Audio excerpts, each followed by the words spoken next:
so I don't forget. So I'm Golda. And I'm going to ask Judy and Robin to introduce themselves. So who would like to go first? I'll volunteer you, Judy.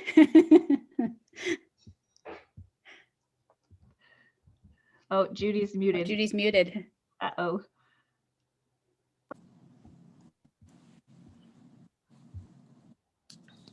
Mute. Now can you hear me? Yep. Yay! Hey.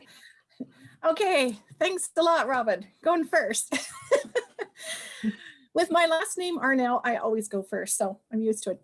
Hi, I'm Judy, and I have 5 kids. This is them.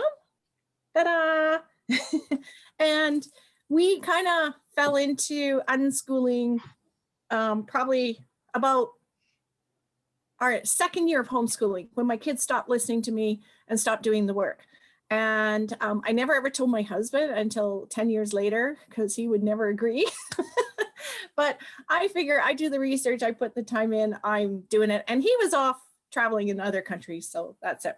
So these are my 5 kids now, and the oldest 3 have graduated university. The youngest 2, one is still in university and one is heading there in the fall.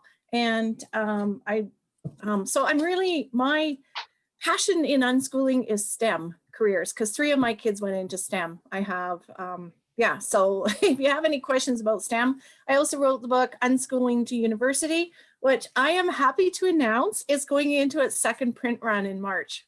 Yay! Hey. So that's me, I'm done. Okay, Robin. Hi, everyone. It's great to see faces too. The 2 sisters there. Hi, guys. They've been waving and so joyful. It's so nice. So my name is Robin. Golda, Judy, and I all live in Alberta. We live in the same country and province, although not in the same places. I have 2 kids. I don't have a picture close, but I can show one later if you like. We have been home educating for over 8 years. We got into unschooling probably about our 2nd year, 3rd year as well.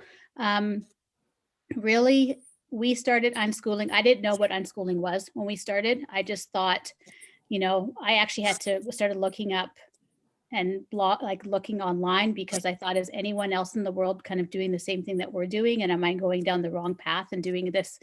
Am I doing something totally crazy and weird? Because, my kids just seem to actually be enjoying all of the other things that they were interested in, doing so many cool things that all of the other lessons almost seem to be getting in the way. And we just weren't, then it was like fighting and lack of interest, forcing them to do other things. And then I discovered unschooling, and that many, many other families were doing it. So that's how long we have been in the process. And I'm an advocate of self-directed learning. My kids are 14 and 11. I have a son and daughter. We actually started because we decided to take our kids traveling. We went world schooling, and that was the start of our journey. And we decided to homeschool in the beginning because that was just easy. We didn't have to check into a school. We could be mobile. We can have our own schedule. And with the expectation that we would return back to school and regular life when we came back to Canada. And once we did come back to Canada, nobody wanted to return back to school. So it was working really well, and we just were, we enjoyed it, and it worked well for us. So, so other than that, we live in Northern Alberta on a farm now. I also have my podcast, Honey, I'm Homeschooling the Kids. So that is a great community. And I started that because of things like this. I had so many questions in the beginning. And then as the years went on, I noticed more people I met had very similar questions. And I thought it was a great way to connect with others and to learn more myself. I always considered myself a student of life, and to hear other stories and share those wonderful, interesting journeys. So yeah, that's a brief description. I don't know if you want us to say anything else, Golda, or anything more specific, but there we go. Yeah, that's good. I'm Golda. Well, I work for a public school division, but I was introduced to unschooling when I started my master's degree because I wanted to become a principal.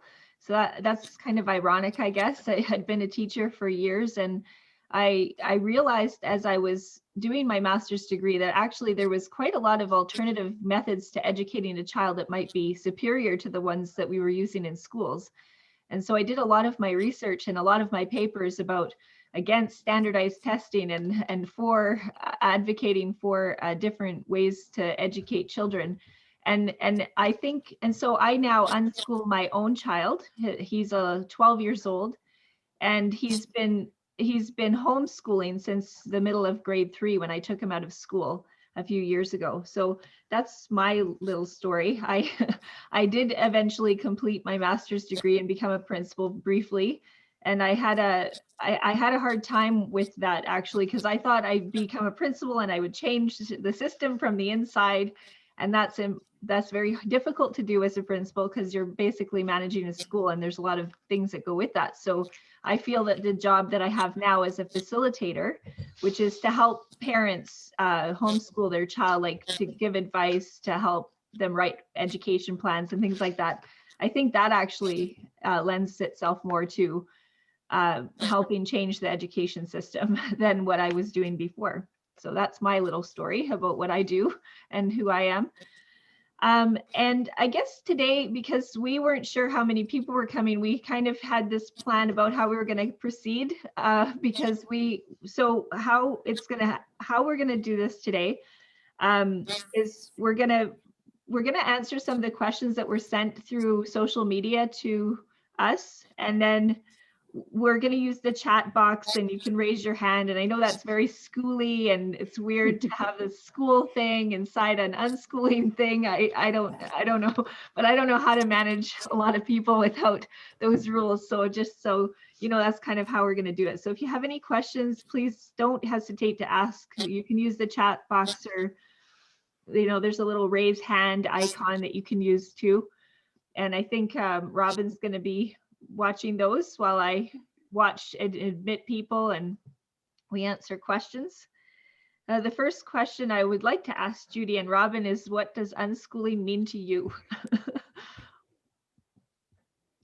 Judy, you can go first again if you want. Okay, well, unschooling to me, my elevator speech when people ask is that the learner, either a child or adult, decides or chooses what they're going to learn, when, how, why, and even if they're going to learn things. So it's entirely within that learner's prerogative of what they want to learn and motivated by them. That's it. Okay, Robin. Really exactly what Judy said. It's learning directed by the learner. It's not someone directing learning for the learner. I think the biggest thing as well is learning is an internal process. I think sometimes we get confused thinking that learning has to be something that has to be done or enforced on top of the learner, but actually it's completely internal. And I think if any research or any educator would agree, education is a means to direct learning, but learning is actually the internal process. And unschooling is really a way to support the learner and have freedom exactly in where, when, what, why, all of that comes with learning. Supporting natural learning, it's living learning, it's living a life of learning. I'd sent my definition to Judy and Golda, and I think one of the things that that comes up a lot is that it's also unschooling, maybe not schooling, traditional schooling or styles, but it's also not other things. It's not unparenting. Sometimes I think there's a mistake thinking that if you're an unschooler, it's a free-for-all, and that is just like, it's whatever is happening is just like an explosion of things happening. But I find unschooling parents are extremely engaged. They're not just like, whatever you do, I do, and we'll see you later at the end of the day. Unschooling is not unparenting. It's an absolute actively engaged atmosphere, and it's supporting learning. And what happens, I think, as well as the parent becomes the unschooler themselves. I think that's the shift, is that you become a learner side by side with your kids and with your family. And that process becomes an integral part of life. So it's, the learner is done and run by the learner, not for the learner. That's good. We had quite a few questions posed to us on social media, so I know some of you might have sent them in. So I'll get the first one. It said, the question was, I love homeschooling and the pandemic gave me the push into it, but it's always been in my gut. And I try so hard to lean into unschooling, but the doubt creeps in, doubt about myself and are my kids learning what they're supposed to? This person has an 8-year-old boy and a 5-year-old girl and an 18-month-old girl. And the son is into football and Legos and loves to read. I know deep down he is learning and smart and calculated and creative, but when we spend some days in PJs and there's no math getting done, I start to fret. My question is, how do I let go of math and worksheets or other reading comprehension in workbooks, reading comprehension or anything for that matter? He'll do it, but there's a lot of sighs and pushback and threats on my part. And how do I lean wholeheartedly into what he is doing is enough? So I think that's actually a very common question I get as a facilitator. It's a question I've had to answer myself too, because I worried sometimes as well as a parent. My son is in grade 6 and he's probably not at a grade 6 level of math, for example, and I was worried about math. So I think that's a question I get quite often, and I'll let Judy and Robin weigh in, or one of you maybe if you want, who wants to answer that question?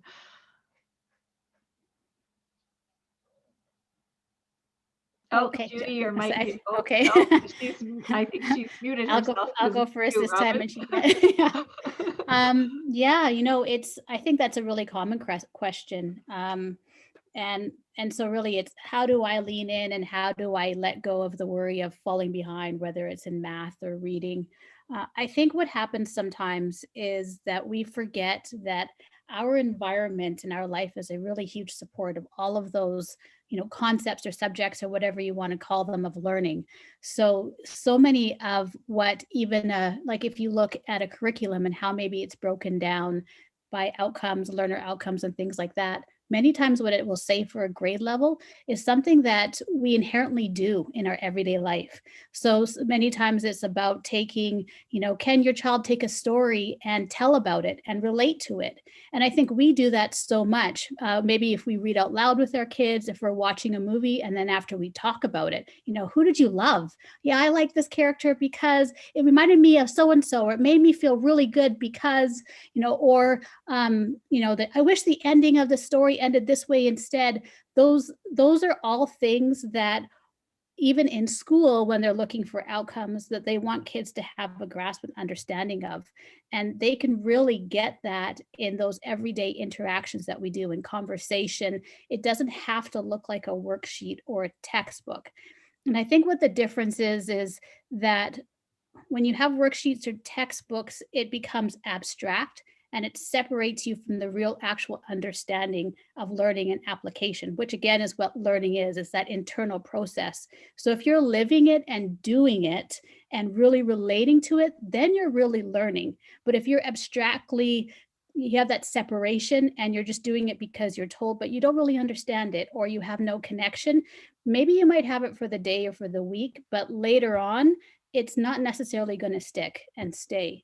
So I think sometimes we forget that learning, the whole process of learning, is a daily practice of living in life that really, if we want it to be like our foundation, those are the best ways that we can support our kids in that. When it comes to math, it's the same thing. There's so many practical applications of math as well, in nature, in cooking, in building, so many things that we do, coding, video games even, there's so many things that we do that actually are the same concepts as well in the understanding. And then there's sometimes when our kids just say, if we're supporting them and they have space to take something and learn, they as well might want to pick up something specific that looks like, I don't know, my daughter one year really wanted to do a workbook. And at first I was kind of like, do you really want to do, I was almost discouraging her, and I realized this is something that she wanted to do. So, why not support? And she really mostly was just, she wanted me to sit down and hang out with her and talk about it as she did it. And she did. And once she was done the workbook, she put it away in a drawer and it was done. She did the whole thing, but then she never looked at it again. But, it was something that she was happy in doing. And she also said, I like doing other stuff. Like, I find that when I read or do other stuff on my own, it's better. But she found that out for herself. So I think that's probably a really long explanation, and we could talk about this forever. I'll pass it over to Judy. But also I did want to say, then again, it also gets into the big thing of trusting our kids and trusting ourselves. And I think that's the hardest part of it all. And I'm sure we'll talk about that more later, because that's a question that came up quite often. So Judy, I'll pass it over to you. Thanks, Robin. I think trust is a big issue, because that seemed to be a common theme through all the questions, was how do I get myself in a space where I trust this process? And I say to people, well, if you look at your child when they're 9 years old, and remember when they were a baby and you held that baby in your arms and you couldn't imagine all the things your 9-year-old could do, right? And now your 9-year-old is halfway to adulthood, and you look at your 9-year-old and you think, wow, they've come so far, but you can't imagine all the things your 18-year-old's going to be able to do. And they're going to exceed us. Every day I ask my kids are in their early 20s now. I ask them stuff because they have exceeded me in knowledge in a lot of areas, especially technology, where they've learned it themselves. It's nothing I've taught. So it's trusting that process. We worried about parenting when we had our little babies, and we didn't know what type of parenting would give us the outcomes we did. And we muddled through it, we did it. And now we look back in hindsight and think, oh, our kids are awesome, right? Because we obviously did the right things. I also, when parents worry about their kids not learning the right things or getting behind, our whole education system is focused on two things: literacy and numeracy. Those are the two big ones. And those are the skills we want our kids to have and need to have to be great citizens in life. So I asked parents, can your child read, about after age 8? Can your child count? And if they can do those two things, they can learn everything else depending on their interests. They can just go for it. So I have the benefit of hindsight because my kids are older now.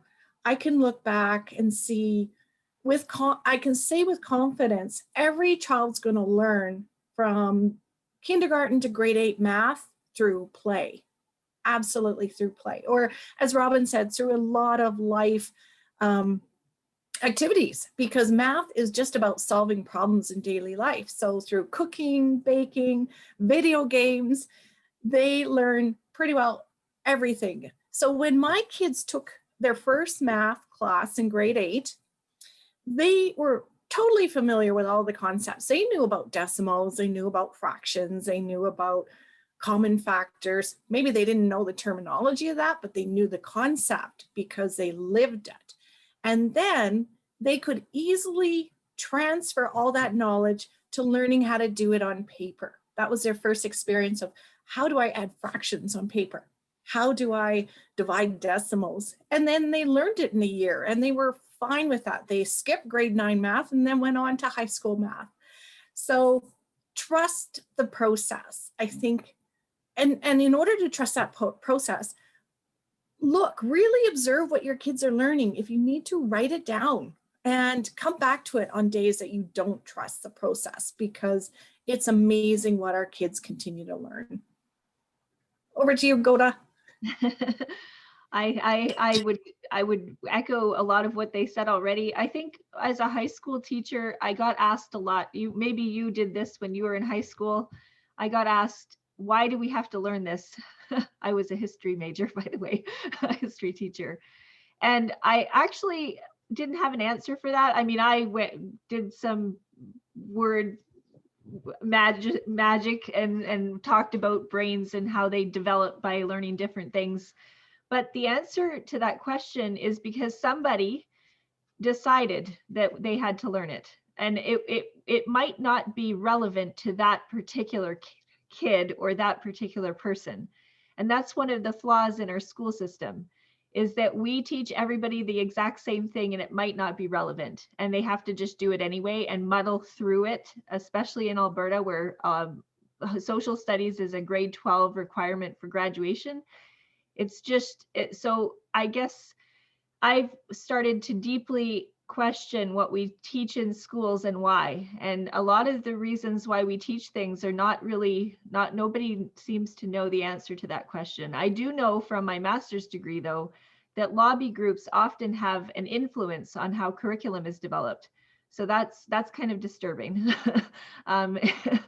So I think there's some basics that everybody will learn just because they have to. I think the idea of a child coming up through their life in this society without being literate is, I can't imagine that happening.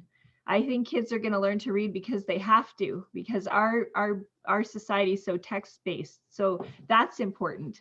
Learning math is important, but like Judy said, her children learned it in grade 8 because that's when it became relevant to them, and that's when their brains were developed in the right way so that they could understand abstract concepts like the math concepts that they were learning on paper.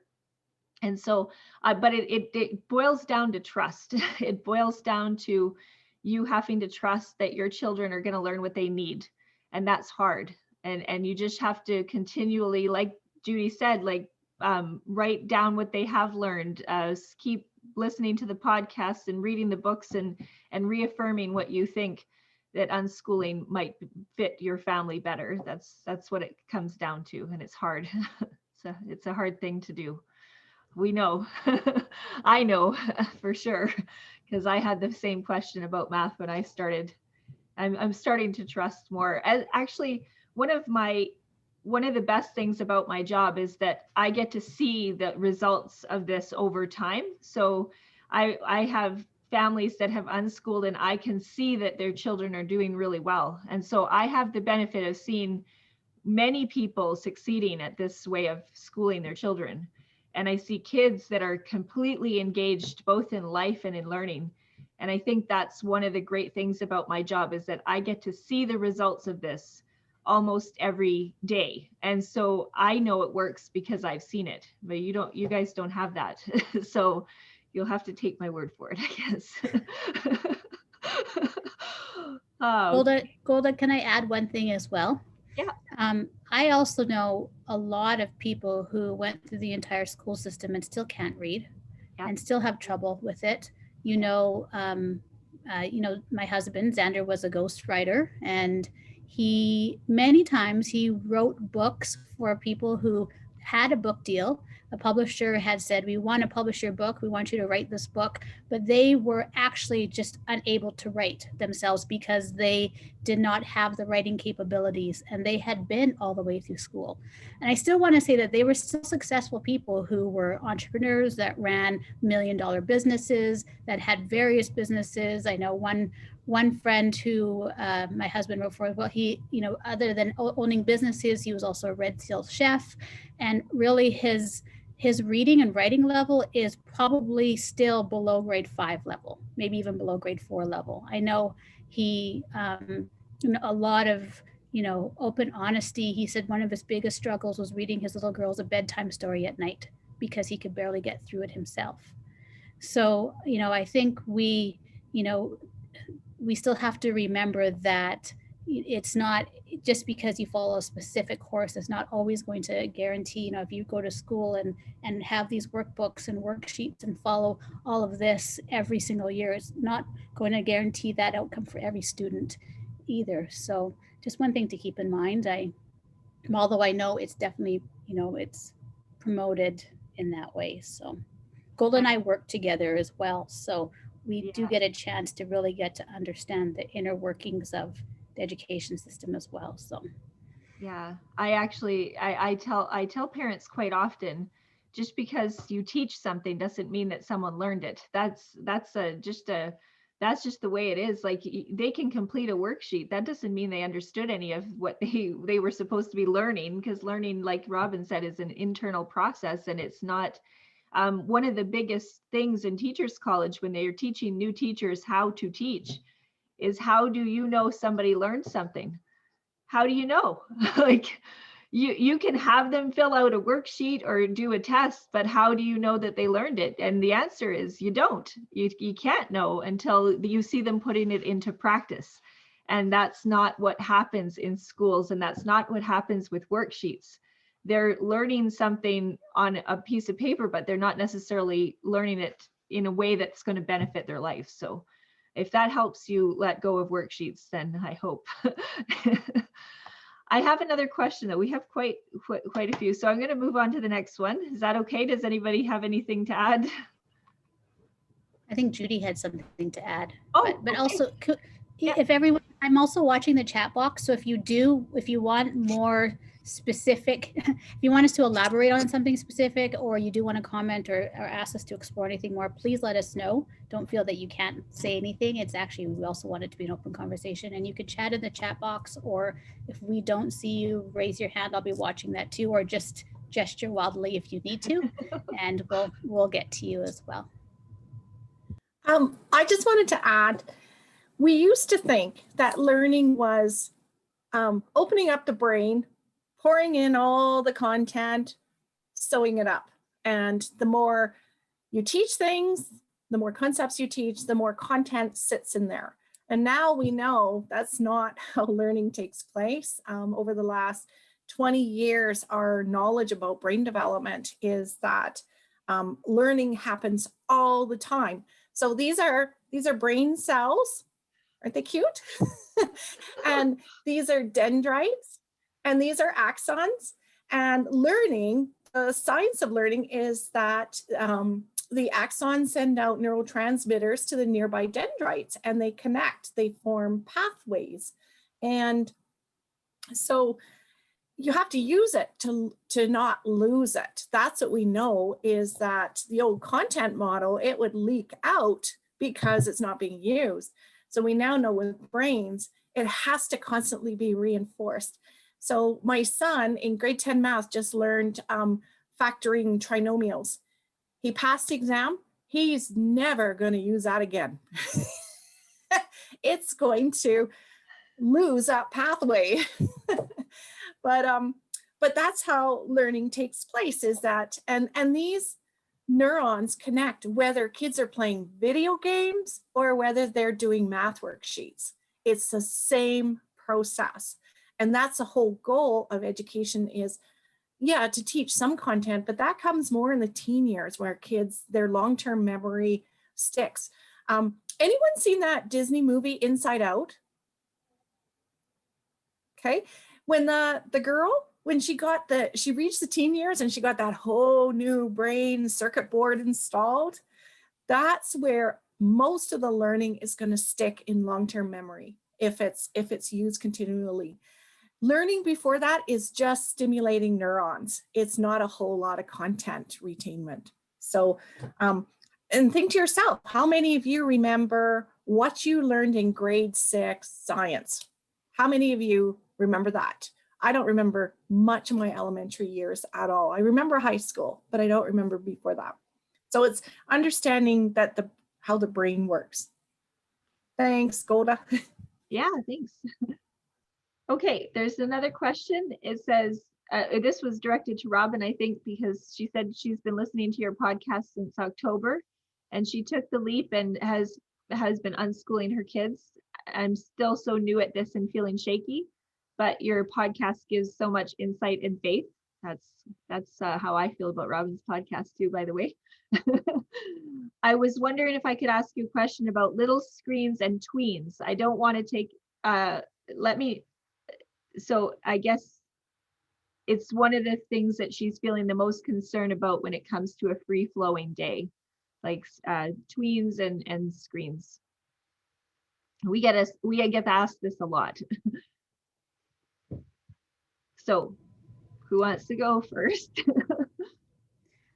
I can go first, and Yeah. I know Judy gets this a lot as well too, because her kids are avid gamers as well. So I think she'll probably have even more to say because they've had more gaming years than my kids have had too. So, screens are always like a hot button topic, I guess, if you want to say.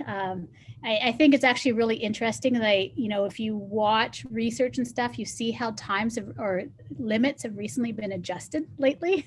How it was a certain amount of hours is recommended per day. And then all of a sudden now it's like every year it seems to change and evolve, and they keep adding a little bit more on every year, I think, as well, because kids are using screens a lot more in school nowadays too. So they have to count those hours on top of the hours when they're at home.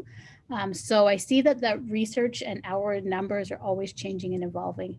I also think that this is something as well that fits with families and your specific needs and your days, and what works for everyone. So I think it might be unique to the family too. Again, I usually ask what is the big button with screens for you? What's a big concern with screens? Sometimes it comes to, well, I feel like they're going to waste their learning if they're not reading or doing something else and they're on their screens instead. Or maybe it might be something like social media. Or maybe it is for them, they feel fine with video games, but it's just watching screens that is the difference. I think as well clarifying what screens mean to you, but I actually look at screens as an opportunity. One, there is learning happening whether it's gaming or watching something or creating things. I know now our screens give a huge platform to create, whether it's videos. I mean, I don't know if you have any kids that are on TikTok or, and my daughter is endlessly showing us dances that she's learning. And then she's gone into editing videos because of all of that platform that before, I don't think she really was. I mean, they did a bit, but, that's kind of led to other things as well and other tools. It's definitely a modern day application and tool for sure. So that there is a lot of learning happening. Sometimes it's recognizing it. And then sometimes what I find is an opportunity to engage in a great conversation with our kids. Maybe there is something that they're watching or really interested in, and before we shut it down, it's a great opportunity. It's actually an invitation to ask and be a support and find out a little bit more about what they're interested in.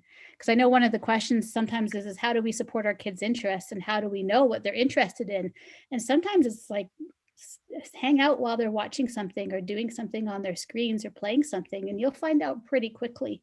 My son right now is really into anime, like hardcore. It's like he can't get enough anime, and I had no idea the world of anime was so huge. Like I really did not until now. And as much as like when he gets into something, he will go on about it 24-hour, like nonstop. He will tell us every little detail. But at the same time, has been really great conversations because, he's found a way to relate it to sports because there's a volleyball anime and a basketball anime, and he's really into sports as it is anyway. So it's actually encouraged him to play more volleyball, ironically, because of his love of anime. But it's also, we had a great talk the other day about life and the practices and tools for life, because one of the anime talks about acquiring these life forces. I think they're called Nem or Nen or something like that. And it's broken down to 5 or 6 life forces. And it's all about putting things into practice and action, being present in the moment. I know they're using them as superpowers or as auras kind of thing, but, he related it to like valuable lessons of life and things that we can do as a person to be better or to achieve what we want to achieve or to reach our goals. So, I think before I was about to say, that's how many hours of anime you've been watching today. It actually turned into this great discussion on why he loves it and is interested in it. So those are my thoughts. I don't ever say, well, you should only, your kids should be watching an hour a day and then they should go outside for an hour and then you should be doing this. I think it's going to vary with the family as well. But at the same time, again, it's not a free for all. I know from my kids that if they wake up in the morning and are on screens right away, it's not, for them, they actually, the evening time is their screen time. Like that's the time they engage with their friends, especially on the screens, but also they, I find they do, like, it's actually just, they seem to enjoy their day, find other creations and activities when they're not starting out on their screens. So for our household, it's usually, screen time, like things like that happen after lunchtime. But again, we also have to acknowledge that we still watch documentaries in the morning, and maybe we are, there's a movie series or a movie that we've gotten really into and we want to, we're going to watch that during the day, or we use it for research. And if there's a topic where we want to learn more about, we're Googling it and we're watching videos on it and we're listening to podcasts on it. And then also the social aspect now too, especially with the shutdowns. I know my kids have been able to relate and talk to their friends through social media and through their screens. So it's been their hangout, their communication and socialization place. So Judy, I'll hand it over to you. You guys can always interrupt me if I go on too long as well. I love listening to you, Robin.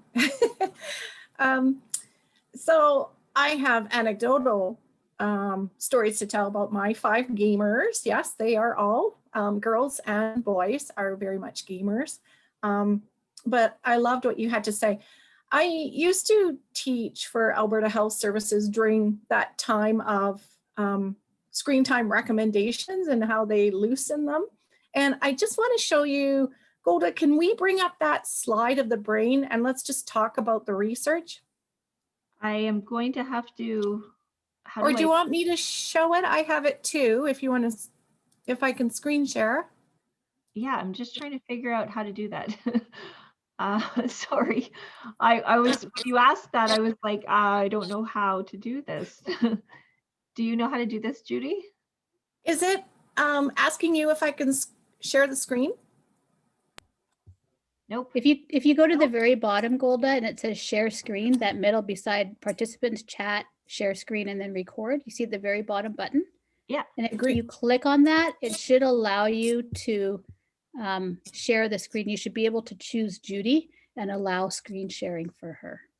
If not, you might have to add her as a host so that she can do that. Okay. Oh.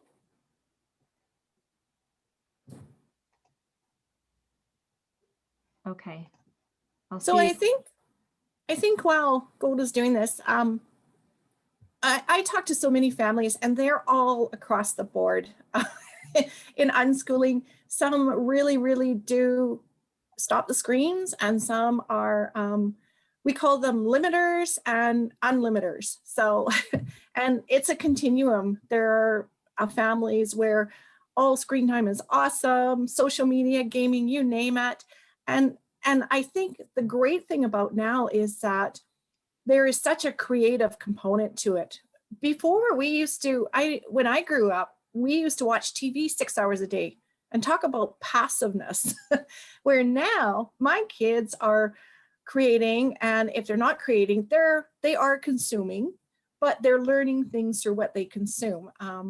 Reddit is such a good, at this stage of my kids' life, a good source of conversations at the dinner table.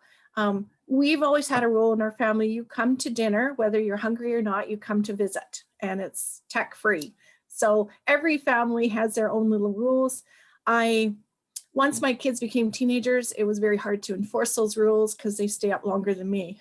So can we get that, or? I think I don't have the script. I don't have it. Oh, so you'll have to. I can do it now. Yay. Yeah, you can do it now. Okay. Can everyone see my brain slide here? Yep. Yes. Okay. So this is the development of the prefrontal cortex. That's that front part of the brain. That is the last part of the brain to develop. And as you can see, from birth to age 3, there's not a whole lot of development in that area for those little babies and toddlers. And that also corresponds with, if you can see, from 0 to age 5, that's the greatest period of language development. So that is what the research, the health recommendations say, limit screen time during that period because children need to learn language from people around them. And then about 10 years ago, there were screen time recommendations for this age group from age 5 to teenagers. And like Robin said, those have been thrown out the window because more and more schools are going on screen time. And people, like Robin said, people are saying, well, if my kids are on school screen time, then that limits the screen time at home. What should I do? But so now the current recommendations are moderation. They don't limit, they don't give time or anything. It depends on your family. Probably the important things are getting our kids enough physical activity during the day, getting them enough sleep. So shutting down screens that, stimulate the adrenaline before sleep.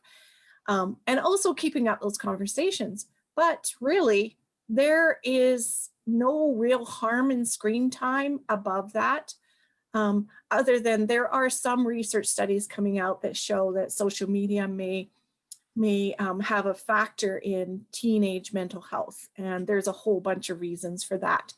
But what I want to address is what I hear from the parents of teens is that they do nothing all day. They're on screens all day. They don't pick up our musical instruments. They don't go to our library shelves and pick out a book. They do nothing but sit on the iPad. And you can see here, right here at about age 17 is that last push before the last push development of the prefrontal cortex. And big part of that is self-control.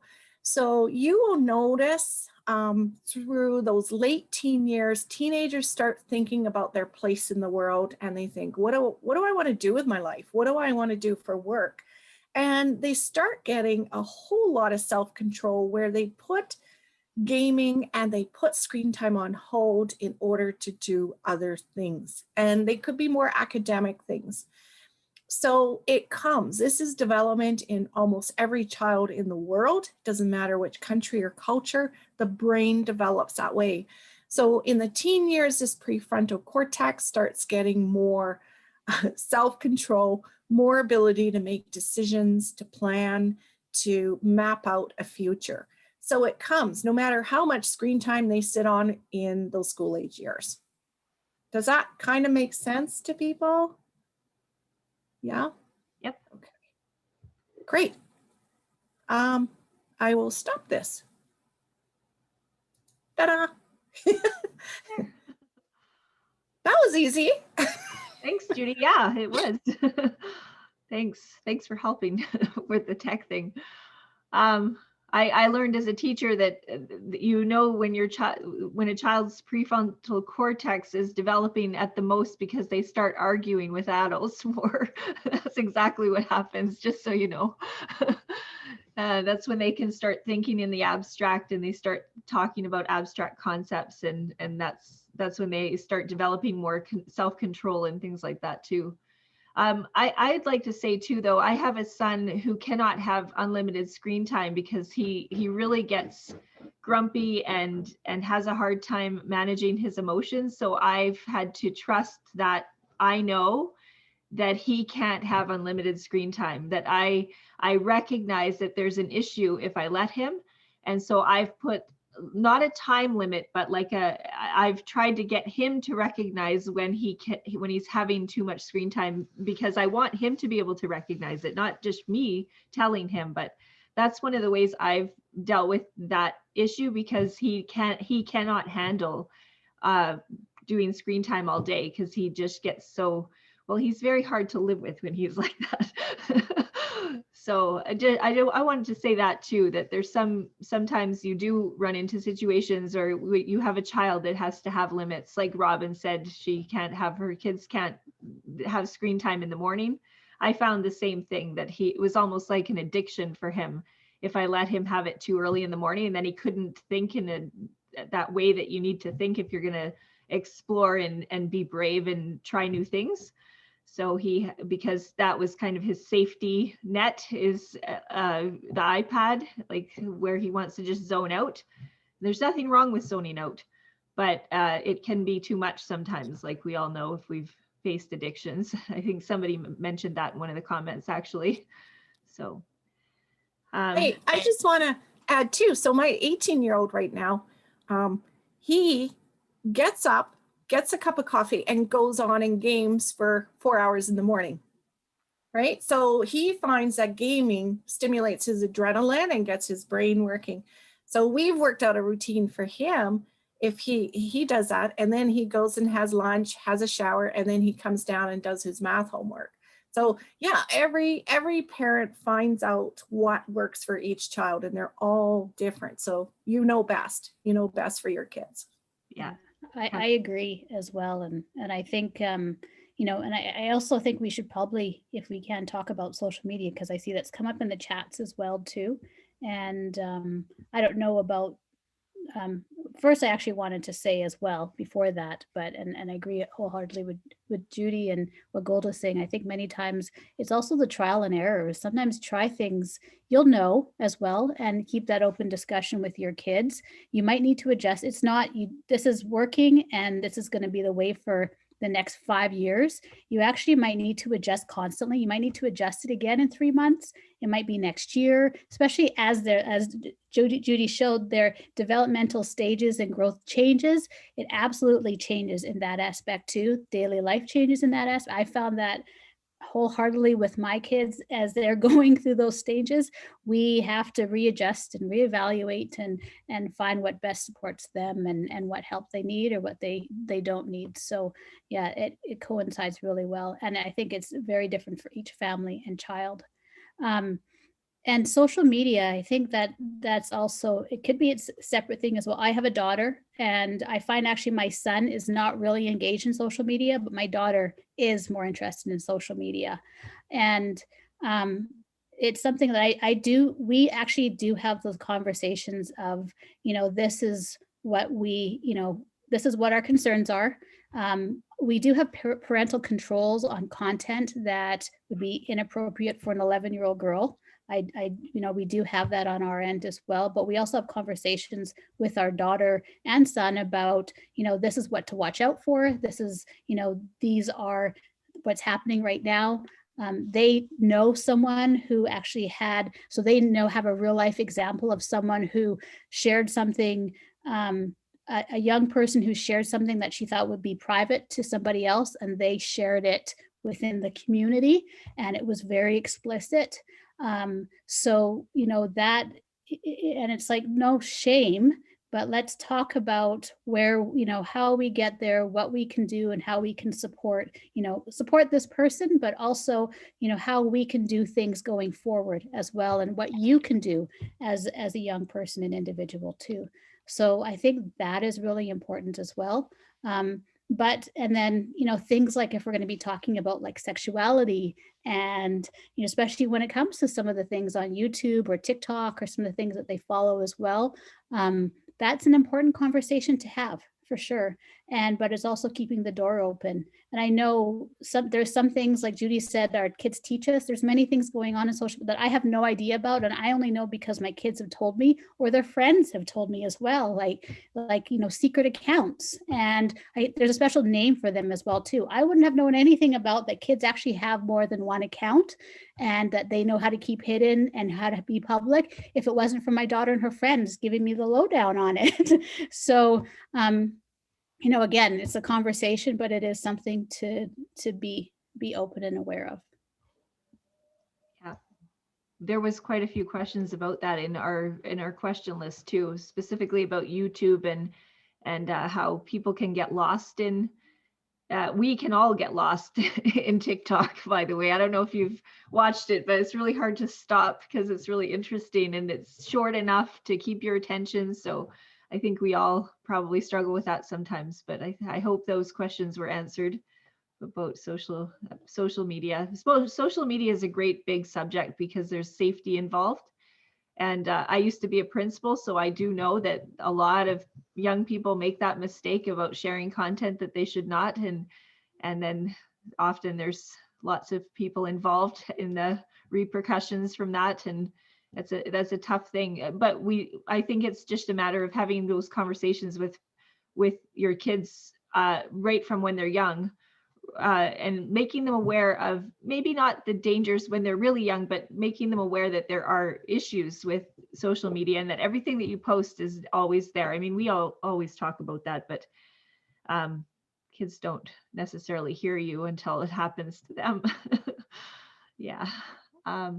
We can move on to a next question unless somebody else has, the social, I was just reading some of the comments in the chat. I can see why you can't do them both at the same time. I guess there was some questions from teachers. Is there anybody here that's a teacher and wants to share that they're a teacher? I don't. Okay, so there's some teachers in the group. Yeah, teachers have the hardest time letting go. I know I did. I think it took me longer to embrace that. It actually took me to see how well how well people could do with unschooling in order to let go of those ideas. But they were doing, we had a few questions from teachers letting go of educational ideas and beliefs and that conflict with unschooling and those concepts of self-directed learning. So maybe one of you would like to talk about how, I think we talked about trust as a parent, but how do you let go of those really deep cultural beliefs about schooling and what it should look like? Who wants to go first? Judy, you just been nominated. Yeah, I spoke last, so I'll hand it over to you, Judy. Okay, well, actually for me, it was very easy because I teach adults. So I've been an adult educator for 23 years, and adult education is so different from child education. It's all about the learner. We call it andragogy rather than pedagogy, and it's so learner-centered. So it got me questioning, well, wait a minute, why can't we do it for kids this way? So it was an easy sell to me. But my personality, I'm a control freak. I love control. If my kids could sit and do their workbooks every day and then we check it off, done, then we go on our date, that would have been ideal for me. But my kids had other ideas.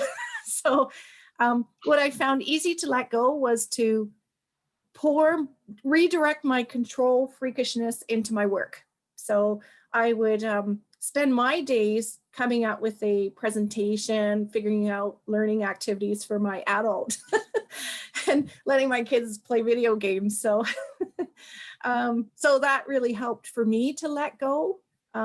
Yeah, so that worked. And nowadays I can and I wrote books. So I would be on my computer writing and my kids would be tearing apart the house or coming out with experiments in the kitchen. As long as they didn't set the house on fire and there was no blood, they wouldn't bug me. So it was kind of good that way. Over to you, Robin.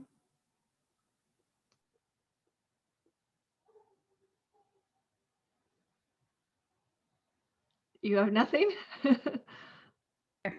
I was trying to type in the chat and then it would only let me do one thing at one time. I couldn't unmute at the same time. Sorry. I actually was just going to type that Judy actually has a series of books on not only unschooling to university, but also on parenting, non-punitive parenting, gentle parenting. So I definitely recommend you check them out. There you go, Judy. I'm plugging you because you have quite a few. That's right. Attachment parenting. I absolutely recommend them. So and you can find them on Amazon, or you can go to Judy's website as well, too. Or if you get to see Judy, you can buy them in person from her, which is always nice, too. But yeah, the whole trust, I think actually it's so much of it is trusting our kids and trusting ourselves. And we're just always taught not to trust ourselves or not to trust our kids.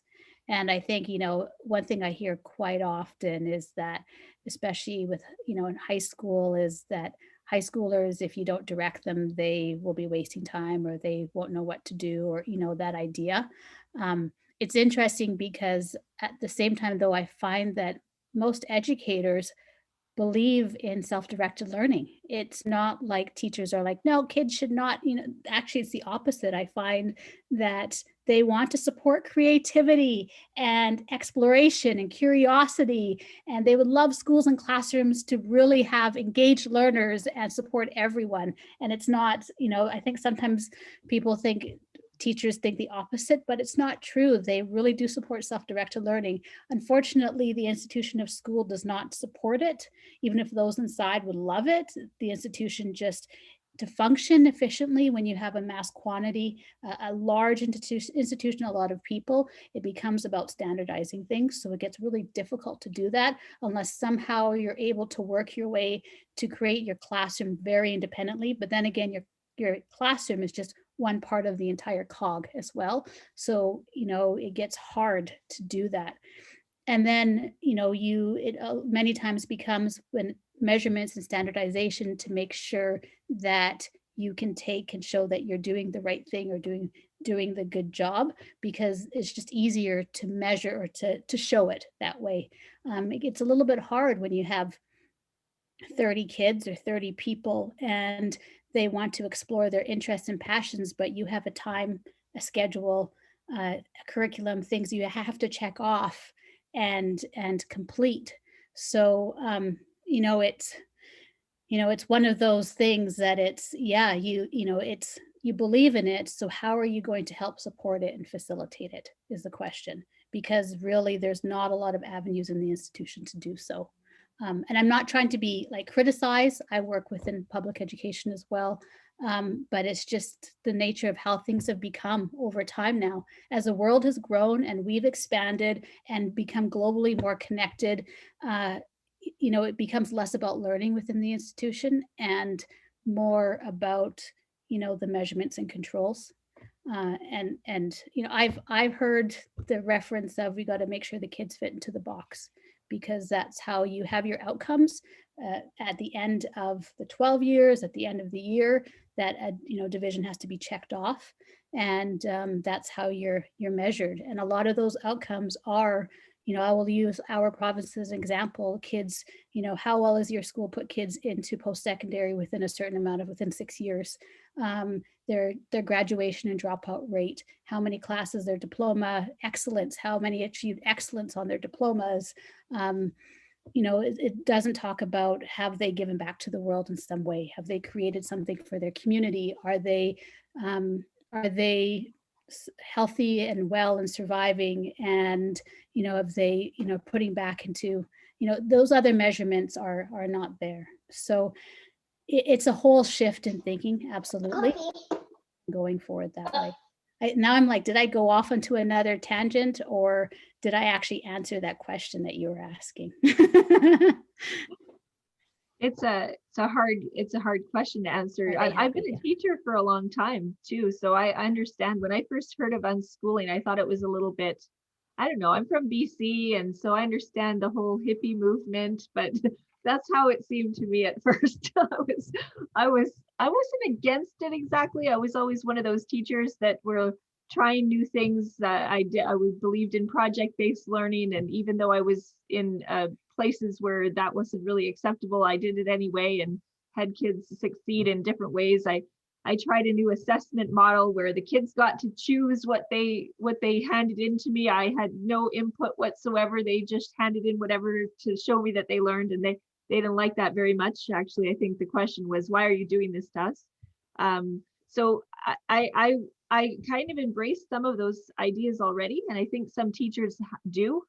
And so the answer to me, I think, was, how did I change from going from being a teacher and then a principal to becoming an unschooling advocate? And the answer was that I listened to the podcasts, I read the books, I believed that in the concepts, but I had to overcome my fear as a parent that I was doing the wrong thing. And that takes time. It takes time, and it takes seeing the results of it. So first you have to let go, and then you have to see what happens. And that's really scary. And I did it. And now I see my son getting interested in different things. And I mean, we have long periods of time where he's not interested in anything except playing video games. I just have to let that happen and then say, okay. And then we, it's kind of an evolution, I think, of how you see your child developing. It just takes time. And I was lucky, like I said before, to be able to see other parents doing that and see the results of it over periods of time, where I saw little kids totally engaged and interested in what they were doing. And so I started to believe more and more. And now that's how I came to the conclusion. So I think it's a matter of trust. It always comes back to trusting, making a decision to trust, and then just letting and trying to let go. And that's and it probably won't be a let go and that's it, you're done. You're probably going to have to revisit it weekly, daily, monthly, whatever, however long it takes for you to start being scared again. So, and then I'd say Robin gave a keynote address at the Inspired conference last year, and she talked about trust a lot and how just continually connecting with ideas and with other people and things like that really helps us solidify those ideas, because we are kind of not counterculture, but we are like a subculture of people in our society that do not necessarily fit in to mainstream anymore. And so we have to really work hard at deeply questioning what we're doing all the time, because we are going against the flow of what everybody else is doing, and it's uncomfortable. And that's just part of being an unschooler, I think, for now, until we convince more and more people. Embracing the discomfort, for sure. Embrace discomfort. And it's okay to you don't have to be right all the time. No one is ever always right all the time. And I think we're expected to have the right answer, and by doing something have the exact right outcome, but that's just not life. And it is very much about trust and letting go, that you can make mistakes, and it's okay to make mistakes and learn from them, and then adjust things as you go. That's a big part of the learning process. Like parenting in general. Totally. Yes, absolutely. And I think it's okay to have those moments of worry and doubt. So like when your 14-year-old doesn't know the multiplication tables, and to trust that when they see a need for learning them, they will learn.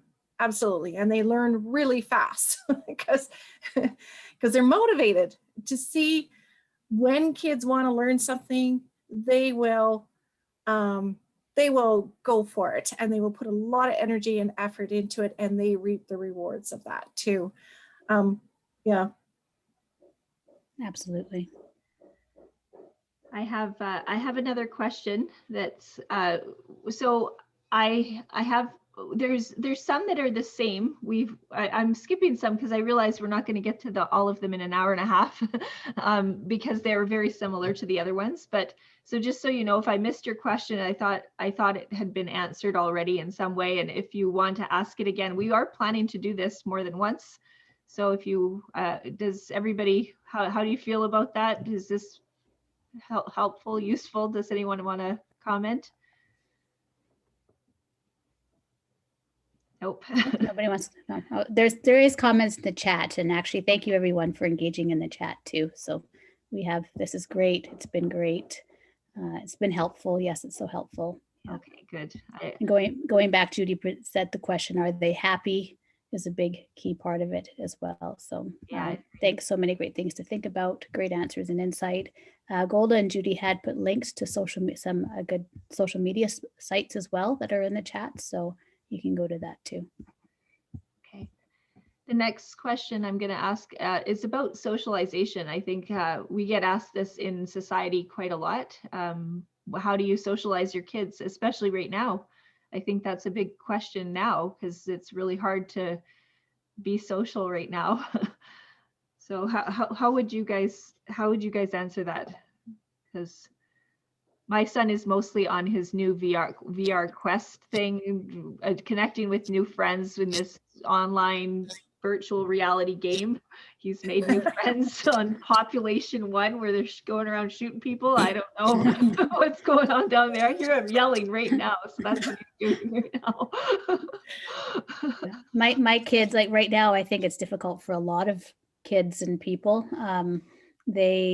Yeah, my daughter has gotten really into Fortnite, and she has like a group of friends that they play regularly together, and you can hear them saying screaming and yelling, and they have like a set time every afternoon or early evening that they meet online and chat and hang out, but also like through texting and Snapchat, they keep together and converse. And other than that, when it's not times like this, we just try and be active in the community and are out and have get-togethers. And my kids play a lot of sports and are involved in a lot of activities. So when it's not a shutdown, we're actually gone late afternoon, early evening. We're gone for hours every day with that. So they connect with a lot of friends in the community that way, and other homeschoolers as well on other homeschool days and get-togethers.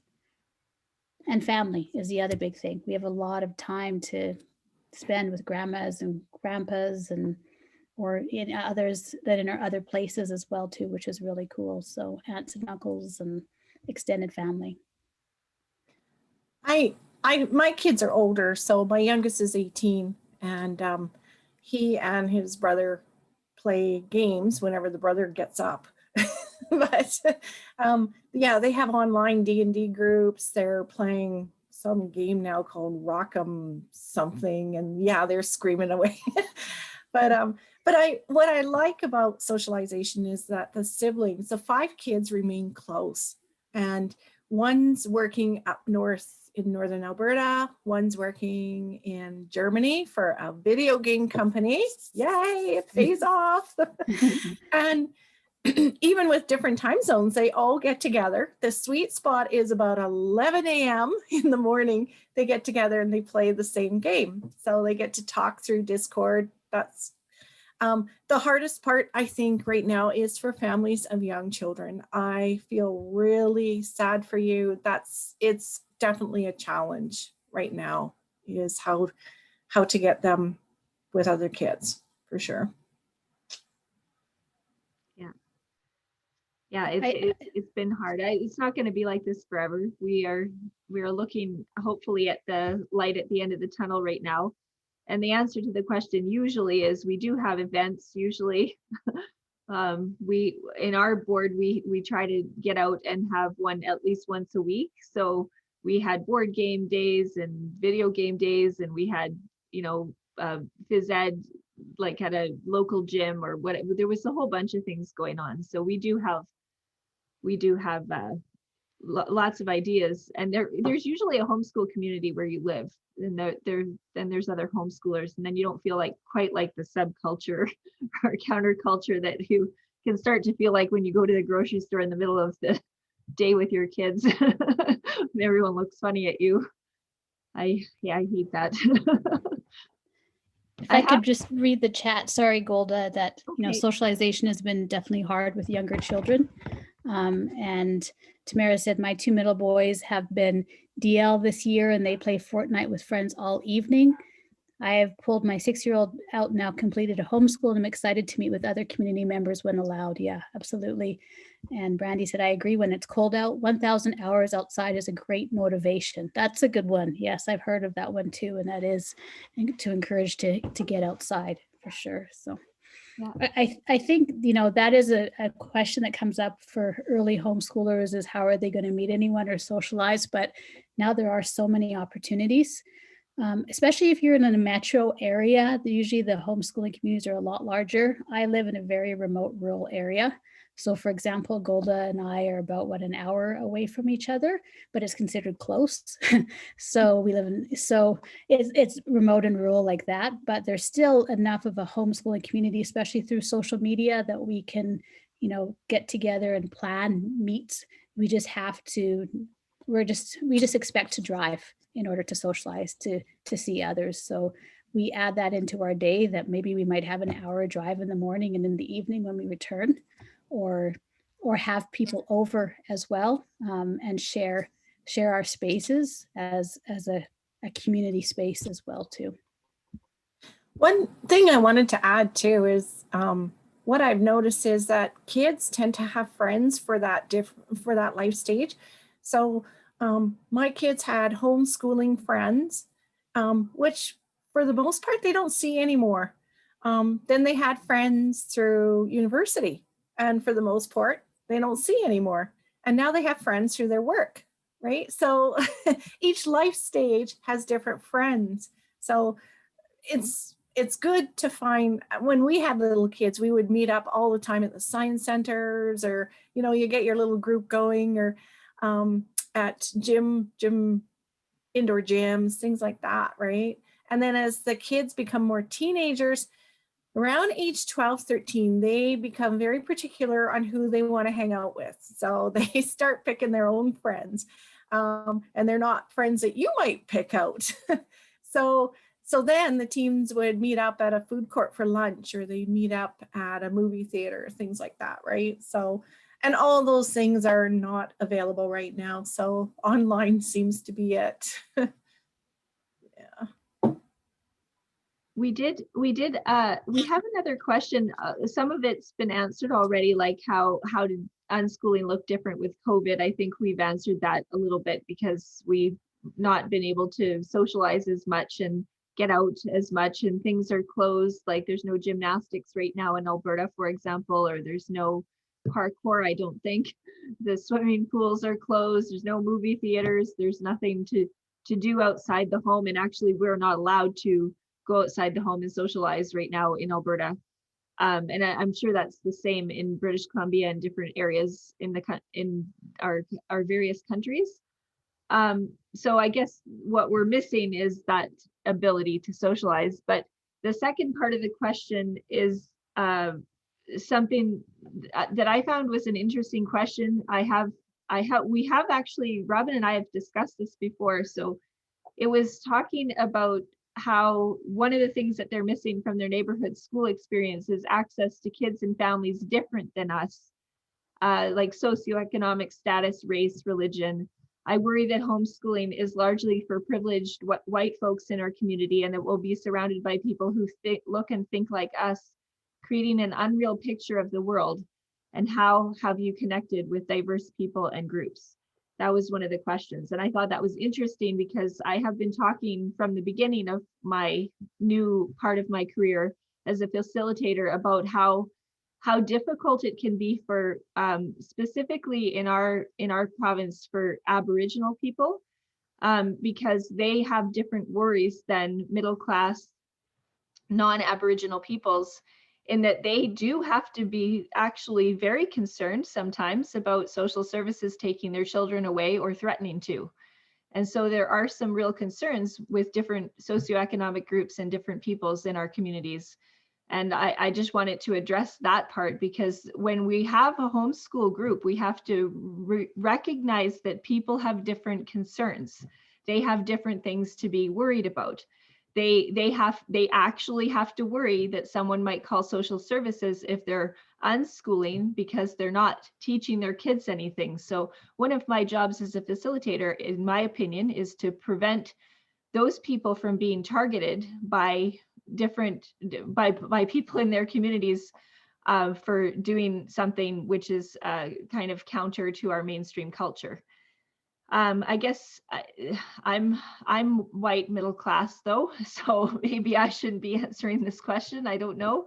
I do think that the community is quite diverse, because I'm a facilitator, so I get to meet everybody in our community who is homeschooling and unschooling, and I know that there is diversity. But I also know that some people do not feel welcome in our homeschool community, so they don't participate. So they're there, but they're invisible. And some of the reasons why they're invisible is because they're afraid. So that was my answer to the question.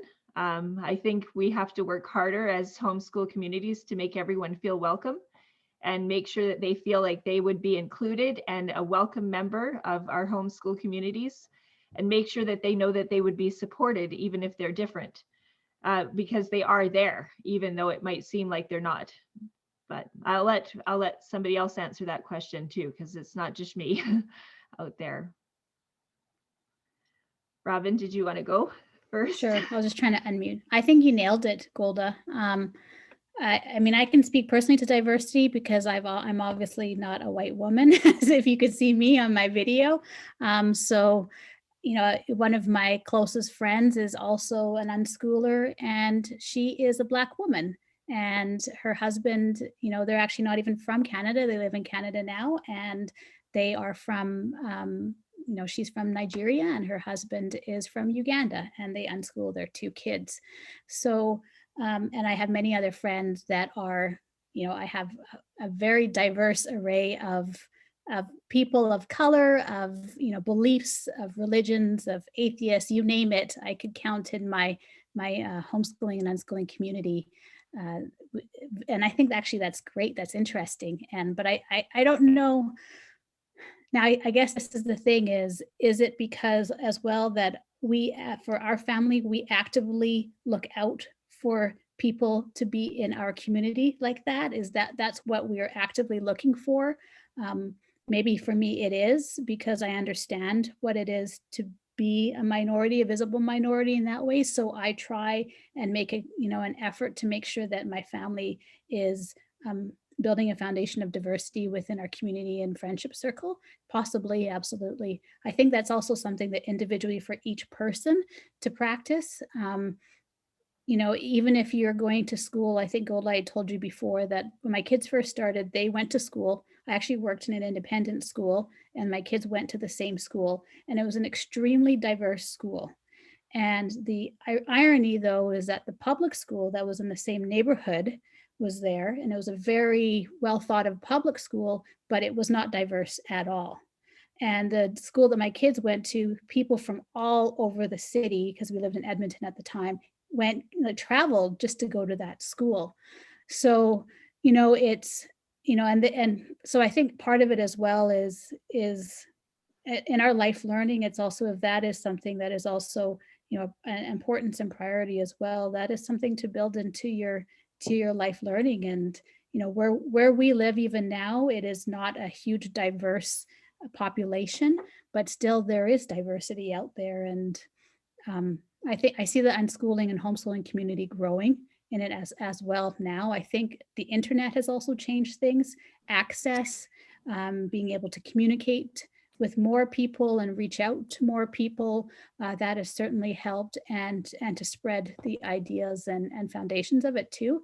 And so it's reaching just a lot more people internationally, a lot of world schoolers, people that travel and then keep connections. The community grows worldwide. So I've seen it even in the over 8 years that we've been home educating. I've seen the community change and diversify over just these last even 5 years. I've seen it change quite a bit. So, yeah. Yeah, me too, Robin, especially on a global scale. If you've gone to the self-directed conferences that were so numerous this past year, it's growing worldwide, Mm-hmm. And it's big in India, it's big in Australia, it's big in Europe. Well, getting there in Europe. It's not big in China. No, but not yet. But it used to. So here's my little pet peeve. I've written 5 books on non-punitive parenting, and whenever I go to a conference, I don't get to do the keynote. I get to do the breakout because I don't have the PhD. And it used to bug me too. You go to conferences on unschooling, and the keynoters are still those white men with PhDs. And we say, well, qualifications don't count. But you know what? In the real world, they do. They absolutely do. But more and more, we're hearing voices from people who in the trenches. So people in the community. When my kids went to school, they started out in school for that first year. It was a very non-diverse, it was very, very white, very certain, well, they started out in French immersion. So it was tended to be very hands-on parents. They really wanted their kids to focus on academics. So when we pulled them out to homeschool, our communities became much more diverse. Absolutely. And same with unschooling too. So it's kind of nice to see that diversity out there, especially if you live in a big city. It's really a lot easier. I see that. So but it's growing. And once the kids get to university, it's very diverse too. So it's really nice that we're getting there, and it is increasing. Yeah, I think it is too. And I was talking to Robin earlier today about how some facilitators who are helping parents, like helping parents to come to terms with whatever education model that they're going to be using, they need to not, like, that should not be a factor, is the socioeconomic status of the parents. I have deliberately gone out of my way to make sure that I do not only recommend unschooling to middle-class parents, because that is a tendency, I think, in the world of education, because and so we just have to put aside our prejudices and our stereotypes when we're talking to people as facilitators. I think that's important too, although there's probably not very many in here, but I think that's an important factor, is that we have to, as educators, as people in the homeschool community, we have to also put aside stereotypes, because that they're aware of them. If they come into a homeschool community, they're aware if you're stereotyping them. They can tell within a few seconds, I think, when they're not welcome or not accepted like everybody else. So yeah, it's just, and we have to think about. We have to work to dispel stereotypes out there too. So the more chances I get to talk to healthcare and education about unschooling and self-directed education, I take every opportunity I can, because they have stereotypes of us, right? Yeah, that's true. And I think as well now, as we're moving more so into the digital age, and not only is learning and education in school, which I think are three very distinct terms, very different terms, they're not all the same, as it's changing and evolving, the workplace and how work is structured and the learning structures are changing as well. And a lot more people have different access to their work and how and where they can work and what they're building. And I think that's also really going to change the community too. So when we're talking about socioeconomic status as well, I think a lot of parents have different access, or are learning and gaining different access into, work and things that they can do to allow them to have more flexible schedules and time. School is a huge place of childcare for our economy and our community. Many people say, I would love to unschool, but I have to work and my hours don't work for my child to be home and for me to work. And maybe I'm the only person, I'm the only breadwinner. It's just me and my child or children, and therefore they go to school so they have someone to care for them. And I think we are slowly seeing that the model of working as well change, and I think that will change things. But at the same time, there is absolutely some places where the unschooling community is very uniform. And I think that as well will happen whether you're unschooling, homeschooling, or going to school. So, it happens everywhere, no matter what kind of learning you have. And as long as the education system has a stranglehold on this idea of that education is like the great equalizer, which is what they continually tell us. And they especially tout that to people who live in poverty, that this is the way for you to get out. And it's not. But they have, people who live in poverty have bought into the idea, if they just get that diploma, they'll be okay. And then they find out later that that's not quite true. But it's I guess we're all working towards understanding that kids can learn without schooling, and that they can succeed without schooling, no matter where they're coming from. And we just have to keep talking about it. Yeah, that's right. And I also think, as someone whose dad is from another country, for I think a lot of immigrants and immigrant kids, the expectation from a lot of our parents as well is, in order to succeed, you have to go to school and get the certain degree in university. And, it's kind of you can show everyone that our community is worthwhile or is successful. It's kind of this mental game as well. And so it's, even if some parents don't say it, the community, whether that's, whatever maybe an ethnic community that you belong to, sometimes that is really encouraged. And so it's always believed that in order to get ahead, you have to follow these steps and checklists, which is, you know, this way in school, this way in university.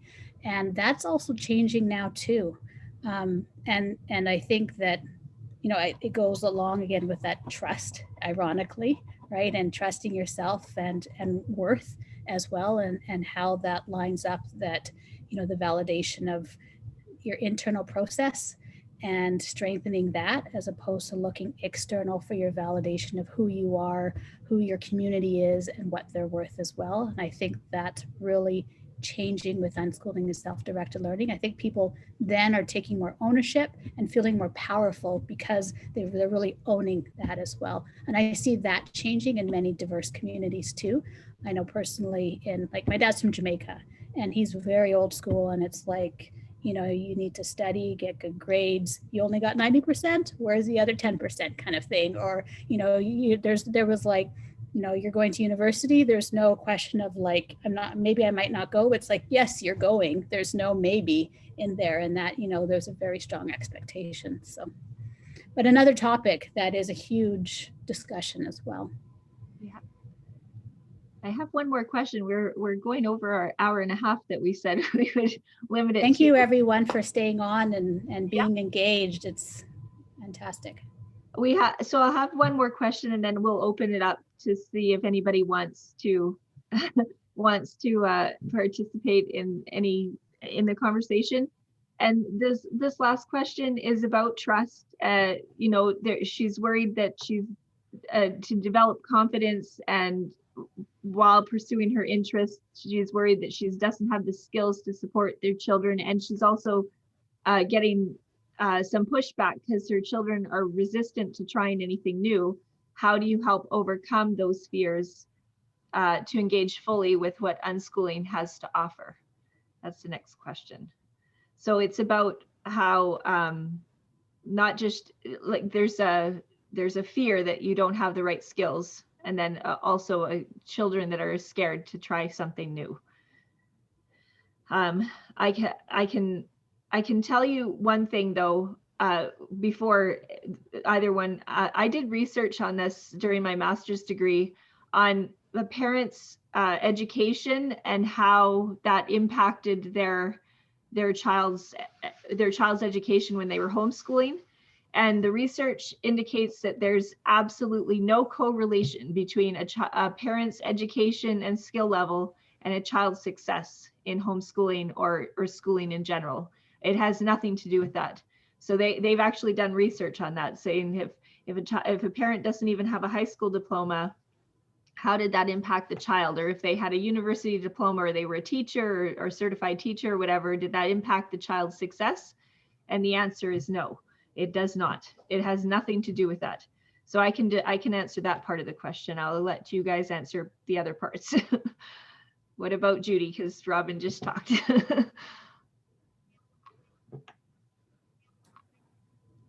Yeah, I think the whole point of unschooling is you're a facilitator, you're not a teacher. So you do not have to teach your kids content.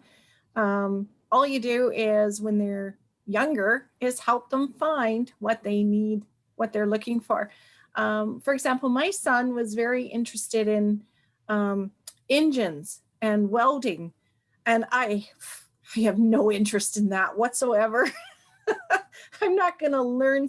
And that's partly why I didn't like homeschooling, because I didn't want to relearn all this stuff in order to teach them. I'm not a very good teacher. So the beauty of unschooling is you just help them find resources when they're little, and when they're older, they'll find them themselves. It's kind of interesting to see on the Facebook groups, you know, a mom will say, oh, my son's interested in coding. What are some good websites? My experience has been, if my kids are interested in coding, they're going to find those websites, whether you don't show them or not, they are going to find out. And it's moving from that role of being we're the almighty know-it-alls to here, we can help you find what you need. And even if we can't help you find it, you will giving them the confidence that they can find what they need themselves. So over to you, Robin. Yeah, I think giving them the confidence is a huge thing as well. And I think I found over the years that, because I'm actually not, even though I work within education, I'm not a teacher. And I don't have my teaching degree. I'm actually, my background is actually business. So there you go. But I think the biggest thing has just been a model, like showing my kids that I'm a learner as well, and modeling that, I get super excited about learning and doing things and exploring, and I share that excitement. Sometimes they agree and they like what I'm doing and they want to do it too, or sometimes they don't and they want to do their own thing, and that's absolutely fine. But we try, and I think our entire family is very much that supporting the understanding that learning is continuous and always happening, and change as well. And when you learn things, you can do other things and move on to something else or build on something you already have. So it's supporting that. So the trust as well, I think as well, it goes to, celebrating the successes too. And, this was one thing I remember recently hearing about, celebrating, looking at what's strong instead of what's wrong. I think we also have a tendency of always looking at all the wrong things and thinking that our goal is just trying to fix them, especially when it comes to something like homeschooling or unschooling, that we have to look at what's deficient and then fill in those holes. And then sometimes actually I found over time is what's happened is that celebrating those successes and what's strong, then in time also helps with maybe something else that you thought, oh, well, are they going to get this, or do they need this? They ended up having it very, very well because by focusing on those interests as well. But yeah, being a model as a learner myself and for my husband as well, that's been a big thing, and living a life of learning. And I think that's been the biggest. And then being open to adjusting as time goes on too, like relooking at things every year and where we are and what's needed has been really helpful as well. Yeah, I'd echo that. You're just a facilitator. You're not really a teacher in this role of unschooling. Like my son is, none of the things he's interested in have anything to do with anything that I know about. Yeah. I don't know how to make a video game. I have no clue. I had to and he figured it out actually by talking to people online, like how do you do this? And they said, oh, use Unity, or he watched a YouTube video about it and searched it himself, because I didn't know how to do any of that, and he figured it out on his own. But I had to give him the faith that he could too. I had to keep telling him, I know you can do this. You don't need me to just do it for you, because you can do it. You just have to trust yourself. So it goes back down to trust. And it's also, you're just a facilitator you're just a facilitator trying to find resources for them, because adults are more resourced than children. We do have more of an idea of where to find things in this life than a child does. And so that's our job, is mostly just to use our adult skills to find things that will help our children. Yeah, I think mentorship is a big thing as well too, especially as they get older. I think the other thing is, it doesn't have to, the other thing is our kid going to learn, or are they learning is the one thing, because maybe they don't have those boxes. But also at the same time, there are times when my kids do classes with the teacher, because I can't give them they're way beyond me in the information, and they found someone who has some kind of knowledge that they want to learn from. So they have. And I found now that as time goes on, when they start, because I've helped support them on how to find those resources for their learning or for their interest, they're more independent on finding it themselves, and then saying, I found this class, Mom, I'm really interested in. Can you help me? Like, would you pay for it? Or can you help me get this set up? So it's like, absolutely. Or it's, I want to do this, but I need this equipment. Like, can you help me research where we can find this kind of equipment in order to do so? And so they become more independent over time in that as well. The other thing is because I think it's also when we're talking about, we're worried about their learning and the trust factor, and it's also what makes it a bit different and sometimes hard is I think with unschooling or self-directed learning, because it's not like a yearly grade subject thing, and the learning is like the spider web that is so interconnected, and it just builds and gets bigger and bigger and bigger, that it's not breaking it into, okay, this year they did this, great, and then now they can do this. The spider web just keeps adding, and sometimes it's looking at the spider web from this layer and then really looking at how it connected to the middle layer. And sometimes for us, I find that's the reassurance, I guess, and sometimes it just takes time to think, okay, so, my son or daughter is doing this right now. But if I really think about it, it started how many years ago, and has just slowly added and built and created that web of, many different areas, but it all comes together. But if I had worried about it in that exact time, I probably would have worried myself to death.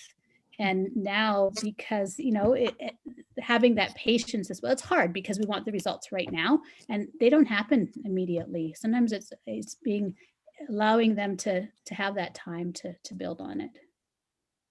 I want to add too about mentorship. It's good. We'd invite a lot of kids over to our house. So like Friday afternoon, we had a computer club, and my son, who was very interested in coding and learning C++ and all that. So he learned through other kids, and other kids would find things and share. And it was really, really good. It was a social thing. It was fun. He learned a lot. So don't overlook the power of peers and friends to spur on more of what they know, because that really happens too. Sorry. I think one of the questions we didn't really answer was about resistant to trying anything new. And the thing that popped into my head when I was reading that was Robin had a podcast about strewing. She was talking about like strewing things around the house to kind of generate interest. And that's kind of what popped up into my head, because I think when they get exposed to things like, let's say, a book about a certain subject or whatever, the first time they see it, but they might develop interest over time. I think everybody would, because I think the baseline human impulse is to learn. The baseline human desire is to grow and to learn and to be interested in things. And if they're resistant to something new, something's getting in the way, and that's probably temporary. It's like a lack of trust in themselves at this time, but that will go away with time, in my opinion, based on what I've seen with other kids. Did you guys want to address that one? Judy, did you want me to? So sorry about how maybe right now they're not showing interest, but to give them time later on that they will, and it would grow, or maybe in something else. Is that what you're? Well, the question was about the children being scared or resistant to trying something new. Yeah, actually, you know what I find? Sometimes it's us, the parents, that are scared and resistant to trying something new, and they're picking up on that more than we realize. It's like I had one of those things that I had a question one time about how do I get my kids to go outside more? And it was kind of like, you don't get them to go outside more, but maybe you can go outside more and invite them to do so, because a parent was never going outside themselves, but wanted their kids to spend an afternoon outside. So, sometimes it's, where are we as a parent? We want them to be more brave and to explore things, but at the same time, what we're communicating to them, maybe not in our words, but in our actions and our environment, that the world is scary, that they should be protected, that they shouldn't try things, that things are going to turn out bad, or that how we're communicating about things that we experience, that it's that sometimes, again, it's showing that we can maybe step into things and try things, and that also it's okay to make a mistake, that it's actually can be funner when you try something and it totally doesn't work. And then it's like, oh, okay, maybe we can do this again and do it a different way. But Judy? And I would say too, we can't forget that all our kids have unique personalities, learning styles. They have, some are extroverts, some are introverts, some are different temperaments, some are more spicy, some are more easygoing, and you get the child you get that stays with them all their life. And some may be hesitant, some may be shy, and that's okay. We as parents can only do so much. We can encourage our kids, but ultimately they own what they do, what they learn. That's all within their realm, how much they socialize. And our job is to let go and just, accept our kids for who they are, and love them for who they are. And if they want more, inner motivation has to come from inner. It has to. If they want more, then we're facilitate that. But if they don't want more, wait. And I love the concept of strewing too. I did it, but there were a lot of things my kids didn't pick up, and I wish they would have, but they didn't. And we have to be willing to let go of that. Let it go. Because you can't force your kids to learn things, and you can't stop them from learning, and they own it. So we just have to accept that. Absolutely, 100%. Yes. That's a good point. Thank you. Well, we've answered most of the questions, I think, either inadvertently or directly. Does anybody have any other things they'd like to add? Like that this was supposed to be a conversation, and I know that we were not sure about how many people were going to show up today, so we ran it like it was going to be 100. I see there was less than 20, so and it's because we weren't sure how many there were going to be. So if anybody would like to introduce themselves or make a comment, that this would be the right time to do that. And then we're going to wrap it up, because we said we were going to try to keep it under an hour and a half, but we went over. Is there anybody who'd like to make a comment or add to the conversation? I know that's scary. Hi, Petra. I can say a quick Hi, hello. Petra. Hi, Sarah. Hi. I just want to thank you, Robin, for kind of this door that you've helped open. And I discovered your podcast about 3 weeks ago, and I've listened to 16 episodes since. Like, my earbud's always in, and I'm always got one of your episodes on when I'm doing chores or driving or something. So, when you find something that's exciting and you just want to devour as much information about it as you possibly can, that's where I'm at. And you're such a positive, uplifting voice, and all of your guests just have so many nuggets to offer. So anyway, thank you. Thank you. Yeah, thank you. It's fun. Like I've had fun with it, and I agree. I mean, these two great ladies as well that have been on my show too, and I learned so much from everyone on my show. I have notes upon notes. If you could see some of my shelves of just from what I've learned from everyone that's come on the show, it's been good. Thank you very much. I appreciate hearing them. I'm happy that it's been a source of positive inspiration as well. How many kids do you have? Are you homeschooling right now? Unschooling? Are you just starting, or? Yeah, just starting the journey this school year. Because of COVID, we knew we didn't want to do the public schools option of virtual learning, just being on the computer 7 hours a day. So we decided to homeschool, and I live in Phoenix, Arizona. It is eerily easy to homeschool here. It's literally 1 page of paperwork saying I'm choosing to homeschool, and we don't have to document anything. So I feel like that is the wide open door to unschool and do what works for us and is life-giving to us. I have 3 boys, ages 8, 5, and 3. Nice. Welcome. There used to be an unschooling conference in Arizona every year. I can't remember the name right now, but they're and as far as I know, before COVID happened, it was still fairly regular. It might be something to check out as well too, but just to offer that. Thank you. Petra wanted to say something too. Yeah, I guess I started finding out about unschooling about 1.5 years ago. My kids are 5 and 3, and I COVID kind of pushed me like into it, which is good. I'm grateful for that. One thing I'm grateful for with COVID. I just want to say thank you, because when I first started learning about it, it was very much, I'm from BC, so like finding people in Canada who are doing it and finding that has been really helpful for me, because I feel like I'm in this big vast world where like I'm learning about unschooling, but I don't actually know personally any unschoolers. So I'm kind of, that is something that I'm searching for a little bit more. I do live in an area that is got a great big homeschooling community. So when COVID's over, I'm hoping to like connect more that way.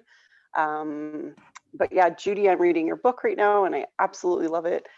Robin, I listen to your podcast. So like, I'm like, Judy, your book is going to help my husband hugely, because he's got a master's degree in computers and he's very, very much like schooly is, you know, I've been the one that's been researching alternative education since before I had kids. So this is a no-brainer for me, but for him, he's starting to see the benefits. He sees how my daughter is very like going into deep dives, and he realizes that she wouldn't be able to do that if she was in school. And so that's really exciting. I guess, what was my question? I did have a question. Now I can't remember what it was. Yeah, I think it has a lot to do with like community. How do you like meeting other people who are doing unschooling? Oh no, I know what my question was. In BC, we don't really have to answer anyone. We don't have to report. I feel really lucky, but I also feel like that's gonna come back to like kick me in the butt sometime. Like I feel like it feels too good to be true. And I know in Alberta, you guys have to like put some more effort in the beginning of planning. I've seen Robin, I've seen some of your videos or your Instagram about how you plan and how you tell whoever is overseeing what you're doing. But is it too good? Like, is that too good to be true? Yeah. Okay. Is it too good to be true? Like, do I have to answer to somewhere down the line, or am I like? No, you don't. I'm from BC originally, Okay. and I have done research on BC and how it operates. So you're not a DL, your children aren't DL students. They're going to be registered, right? Yeah, Just I'm registered. And yeah. no, there's no way aside from like there. I've never heard of anybody. There are unschooling communities in BC, as I've talked to them, and there's people that are directly against DL, because DL stands for distributed learning.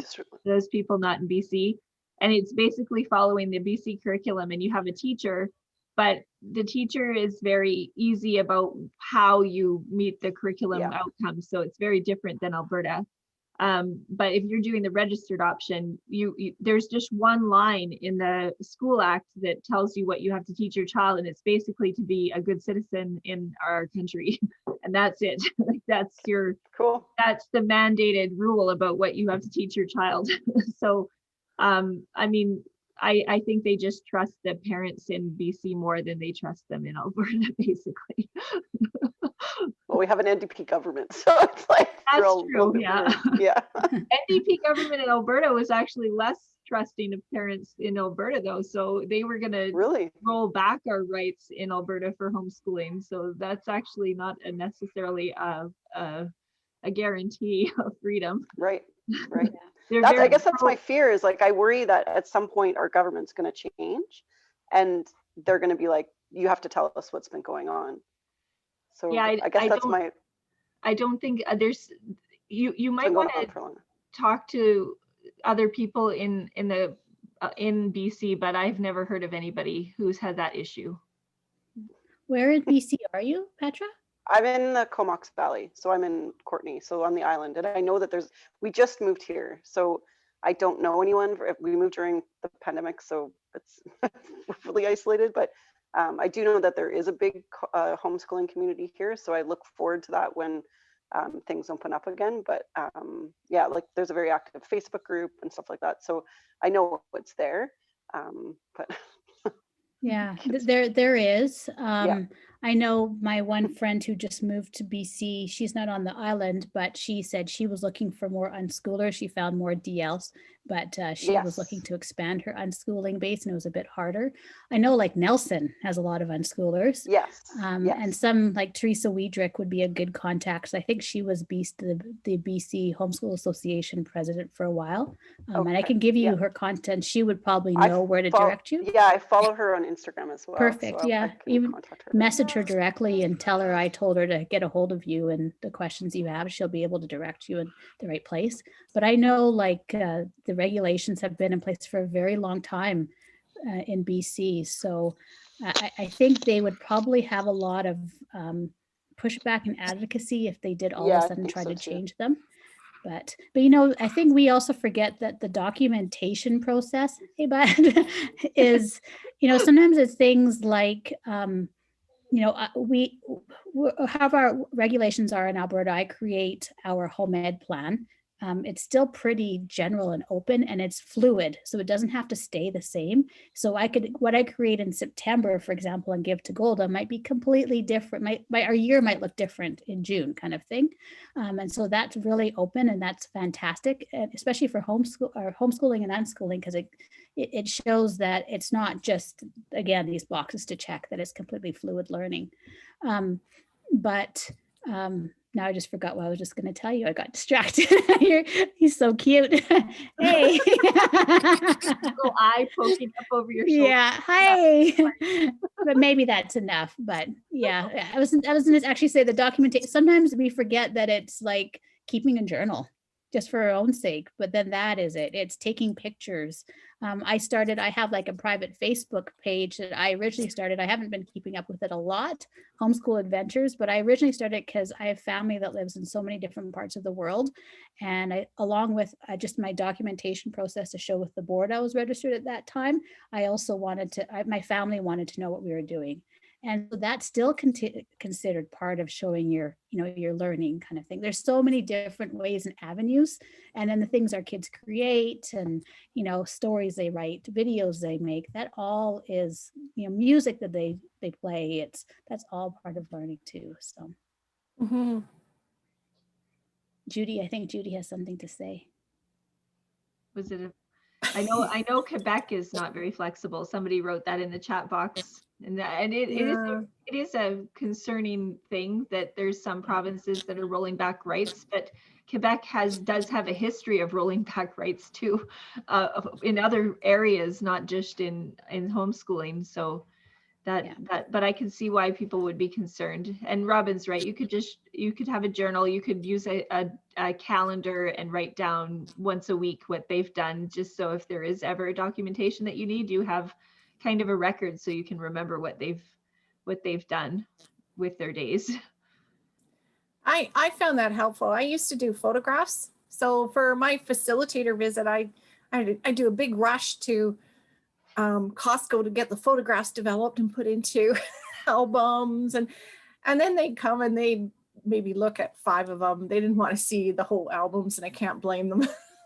But yeah, I think we need to be very vigilant that we do not get our right to decide how we're going to teach and what we're going to teach taken away. Because the minute we have to follow the standardized curriculum is the minute then we get tied into testing, and it just snowballs from there, like it's happened in Quebec.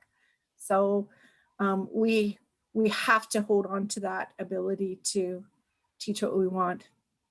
Yeah, I agree. Agreed. Yep. Brandy has come on. Did you want to say something? I know you've been coming on and off of video. Did you? Just that this came at a really good time. I just started kindergarten with my oldest. I have a 5-year-old, 2-year-old, and a 9-month-old, and I'm a really social, extroverted person. And so I was really excited to start homeschooling this year to do all the things with all the people. But then when COVID happened, I think I kind of got down because it wasn't looking like how I wanted it to look. And then I also wasn't doing what my other homeschooling friends were doing, like curriculum wise. And then I kind of was like, I think I'm just an unschooler, and I'm doing exactly what I need to for kindergarten, which is what we've always been doing, playing, reading. Hey. And so it really took the pressure off. So I think was listening to another podcast and I came across Robin, and then I came across this Zoom, and I was just excited to, I don't know, I got re-inspired this new year to be more intentional about unschooling, if that makes sense. I don't know, just create rhythms and play outside lots, but not focus on curriculum, even though family is asking, like, what are you doing for school? Like, can you spell this? Can you do this? It's like, okay, at least me and my husband have the confidence now in what our long-term goal is. So it was just really, really good to watch this and get some wisdom and advice from this specific community. I have luckily a lot of homeschooling friends, but a lot more structured or classical or curriculum-based home educators in my friend group. So it's just nice to connect with people who are more unschooling. Welcome. Yeah, Thank you. for connecting. That's fantastic. Yeah. Yeah, and there's so much learning in play. That's the thing, we underestimate the power of play. And I think Judy's slide was a great example about the development of our brains, and like play is so fundamental. It's such a huge foundation that it's sad it's not as respected as it can be. He plays all day, and I guess I'm not really worried about him because I haven't been doing much with him, but my stepdad read a book to him over FaceTime, a Christmas book, and then he went and cut paper and made a little book and drew pictures and then got me to write words, and it was narrating exactly what the story said. I was like, I didn't teach you how to do that. So now it's just building my trust in his ability to learn. So that's awesome. Yeah. Fantastic. But I'm sure my daughter will be exact opposite of him, so it'll be interesting. That's usually the way. That reminds me of my son is in grade 6, and I got really nervous this year because in Alberta, that's a year that they would do a provincial standardized test.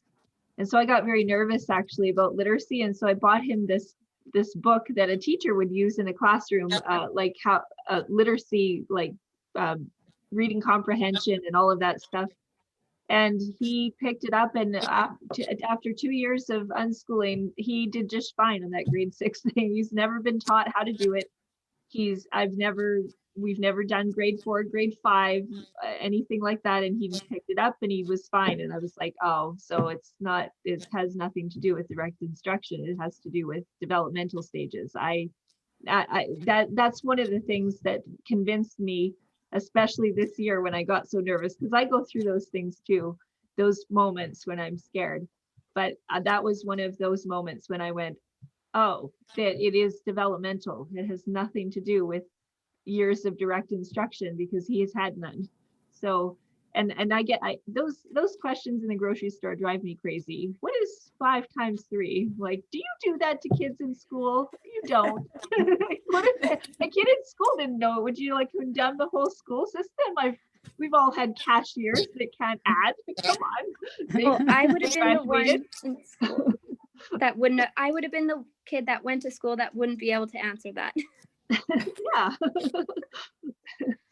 Yeah, and Peter Gray made a point about I think the idea of learning on a worksheet doesn't necessarily translate into learning in real life. So just because you have a math skill on a worksheet at school doesn't mean you know how to do it when you're at your job, for example. So to focus on those real life skills is important. Yeah. And I do want to actually just add as well, I've had the great advantage of, I have a mother-in-law who is an educator. She's a teacher. Actually, I have a lot of family members that are teachers. My mother-in-law actually has her master's in math education. And she has been one of the biggest supporters of unschooling. And huge. And she, especially even with math, she's, for her master's program, the biggest focus was that how so much of what, we learn in school many times is then after, when it's not utilized later on, we actually relearn our math as we need to learn it, as it applies within our workplace and what we need to do. For some, they're learning it for the first time because it actually was never solidified for them in school. And the importance of practical application and doing and living. And so you would think, exactly, that's right. The dendrites and the neurons and the synapses and all of that connection, that's exactly it. Yeah. So you would think that she would say, you guys should be doing more math sheets, or you should be doing this, but she doesn't actually. She says the opposite. She's like, what you're doing is great. You're living it. You're talking about it. And that's where it grows and the foundation builds. So give your kids an allowance if you can. Yeah. My kids had a business. And that was like, that's how that all those little things, they learn numbers. Yeah. My daughter, it's even my daughter as well. She's really into money. So, and that was her and my son had a business together. And he was like he would talk to he's totally the outgoing, like he loves to talk to people and very personable. And, he was the person who talked to the customers and delivered the eggs. They raised eggs and stuff. And she's more of the introvert. She's like, takes a little while to, that's just her style. But she was the accountant. She did all the books for their business. And she said her favorite part was counting the money. And and now she's very like, when she wants to make sure she has money in her account. She looks ahead to see how she can earn money. She invests money. She takes a portion, and her dad have this, like they have this account, and, she makes sure whatever she gets, she puts away for this, she saves for this, and then she has some spending money. And, that's her, but she got hands-on experience through their business. So, and my son was like, you can count the money. Just tell me what I get. Like, just give me my portion. Like, he really was completely opposite, but it was a practical side. I want to thank everybody for participating today and for coming and sitting through quite a long session, actually. So I really, really thank you to Robin and to Judy for coming here today and helping us understand those major concepts behind unschooling. I really appreciate your time. We're hoping to do this in another month. I hope Judy and Robin can come back. I haven't asked them yet, actually, so I put them on the spot publicly. I'll be there. I would love to come back. I'm doing a few teachers conferences on brain development, but I'd love to come back, and thanks for inviting me. Yeah, and Robin. Thanks for coming. So thanks everyone for coming today. I believe, so we'll see you again in a month, and if you know of anybody who would like to participate, please spread the word, and we'll put it up on the same social channels we did today. Once we decide. And Gold, if we can just, because we are recording, and sorry, I kind of lost my job to keep up with this chat. I haven't been doing. I apologize, everybody. But I see there's been questions about the recording. Right now, I guess we'll talk about how we will release it in the future. There are a few platforms. There's an Alberta Homeschooling Facebook page, and first we're going to release it on Honey, I'm Homeschooling the Kids Patreon for patrons. So that will be the first place that it will be released. So the podcast patrons will be receiving this recording first, and then we'll let you know when it will be available elsewhere. But that is the plan so far. And then, we'll be in touch and put it out there when the next one will be. We'll wait for Golda to send out some dates here, and then we'll mark it on the calendar. Okay. Yeah. Thanks for coming, everyone. Have a great afternoon. Thank you, everyone.